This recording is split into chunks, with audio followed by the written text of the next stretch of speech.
Olá, vídeo 2. Percebam que agora eu já estou mais descontraído e aqui nesse vídeo falarei a respeito das competências. Competências que o Enem, que os corretores usam para balizar a correção. Melhor dizendo, a avaliação, porque o corretor do Enem, na verdade, ele não corrige a sua redação. Ele avalia considerando uma grade de correção e as 5 competências. Entendam por competências as habilidades que vocês devem manter, demonstrar ao produzir o seu texto. Vejamos bem resumidamente quais são elas e a importância de entender quais são os aspectos considerados por cada uma. Isso pode orientar você na hora de produzir a sua redação.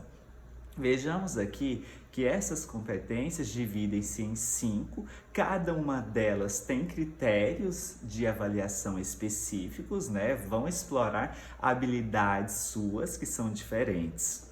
E antes de falarmos sobre elas, é necessário que a gente entenda o seguinte: essas competências podem valer no máximo 200 pontos, 200 vezes 5, os sonhados 1000 pontos. Esses 200 pontos de cada uma são divididos em níveis. Temos, na maioria delas, ou em todas elas, confesso que essa informação às vezes me foge um pouco, o nível 0, né? O nível 0 quer dizer que o candidato não computaria nota alguma. Nível 1, 40 pontos, nível 2, 80, nível 3, 120, nível 4, 160 e nível 5, 200. Há algumas correções, há algumas avaliações, né? Melhor dizendo, porque o corretor ele não corrige o seu texto, ele apenas avalia seu texto. Entendemos que algumas notas podem ser quebradas, em vez de 200, 180, em vez de 160, 140 e assim por diante. Agora vamos aos conceitos, né? Vamos aos critérios de cada uma delas. A competência de número 1, de maneira bem sintetizada a você, candidato, vai avaliar o seguinte: linguagem, domínio padrão da língua portuguesa. Quanto mais formal for o seu texto, melhor para você nessa competência. Isso requer domínio de ortografia, gramática, acentuação, pontuação. Quando o aluno demonstra facilidade com as palavras, com a escrita, isso vai ajudá-lo a ter uma boa nota na competência de número 1. Os candidatos, em sua maioria, muitas das vezes, ficam em torno de 120, 140 pontos. Essas são notas medianas. O bom para esse candidato é que você se aproxime ao máximo possível dos 200 pontos. Se você é aquele candidato que está com dificuldade na escrita, com ortografia, pratique bastante produção de texto, atente-se à ortografia. Se tem dúvida naquela palavrinha, troque por outra. Não esqueça, né? E não escreva a palavra consciência sem o S. São esses detalhezinhos que vão fazer diferença. Domine a crase, domine as concordâncias, não coloque no seu texto as redes sociais, porque isso vai descaracterizar a formalidade do seu texto. É isso que a competência 1 cobra de você. A competência de número 2 vai analisar 3 aspectos: compreensão do tema, estrutura e conhecimentos vindos de outras áreas, já os famosos repertórios. O que nós temos que lembrar? Você deve seguir aquela estrutura de introdução, desenvolvimento e conclusão. Eu sempre aconselho meus alunos a produzirem 4 parágrafos, que é uma maneira mais padronizada e mais assertiva para que ele consiga entender mais facilmente a estrutura. 1 parágrafo introdutório, 2 de desenvolvimento, 1 argumentativo. Digo isso, um de intervenção.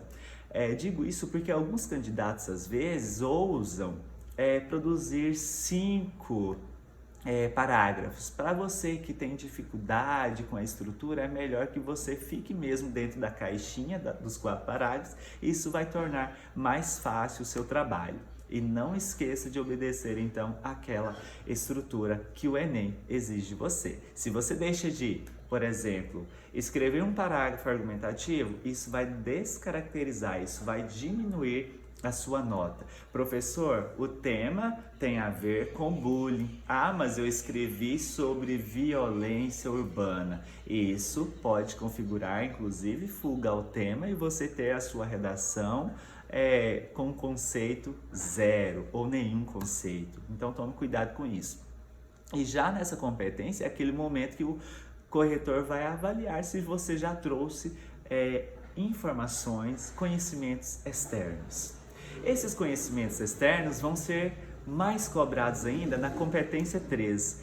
Ela vai fielmente analisar se o candidato está trazendo, se ele trouxe para aquela redação o repertório sociocultural produtivo. Eu disse em outro vídeo que nós precisamos de 3 repertórios, um na introdução e os 2 obrigatórios, no D1 e no D2. Esse repertório pode vir de quaisquer áreas do conhecimento, desde que você consiga fazer uma bela conexão. Precisa realmente ter ali uma relação daquele repertório com o tema que você está discutindo. Portanto, nós chamamos esse repertório de repertório sociocultural produtivo. Não esqueçam desse detalhe. Se aquele repertório não tem nada a ver com aquele tema, você não vai ter nenhuma pontuação legal dentro dessa competência. A 4 vai analisar se você consegue conectar bem suas ideias e parágrafos. Não esqueçam dos conectores, ou o que nós chamamos também de operadores argumentativos. Os operadores argumentativos são aqueles conectores ou expressões que conectam a sua argumentação e garantem ali uma progressão argumentativa. Vamos supor que você saiu da introdução e diz: sob essa ótica. Isso vai funcionar como um operador argumentativo porque você está fazendo um entrelaçamento entre as ideias anteriores e aquelas novas ideias que você apresenta naquele novo parágrafo. Além desses conectores iniciais para D1, D2 e intervenção, é super necessário que vocês diversifiquem também esses conectores entre os parágrafos. Não esqueçam, precisamos de uma diversificação de conectores. Isso vai demonstrar para o seu corretor que você tem esse domínio, que você entende de coesão textual, que você sabe diversificar e usar esses conectores a seu favor, a favor da sua prática argumentativa no momento da produção. E a 5ª competência vai analisar exclusivamente se você apresentou uma intervenção. Essa intervenção deve, com certeza, respeitar os direitos humanos. Eu não posso, em nenhum momento, colocar alguma informação na minha redação que vá desrespeitar os direitos humanos, independentemente do tema que seja. Tomem cuidado com isso daí. E não esqueça, essa intervenção deve ser muito detalhada. Ela tem que ter informações que demonstrem ao seu corretor uma noção de como tudo aquilo ali poderia ser de fato realizado. Para relembrar a respeito disso, não esqueçam dos GOMIFs e não esqueçam daquelas perguntinhas. O que vai ser feito, quem vai fazer, como vai fazer e para que vai fazer. À medida que você entende o que as competências cobram, em toda a sua prática de produção textual, é necessário que você observe todas as vezes. Será que eu atendi de fato o que essa competência exige de mim? Fiquem atentos a isso, porque é um bom caminho para você conduzir as suas produções textuais e, quem sabe, chegar à nota 1000. Até mais!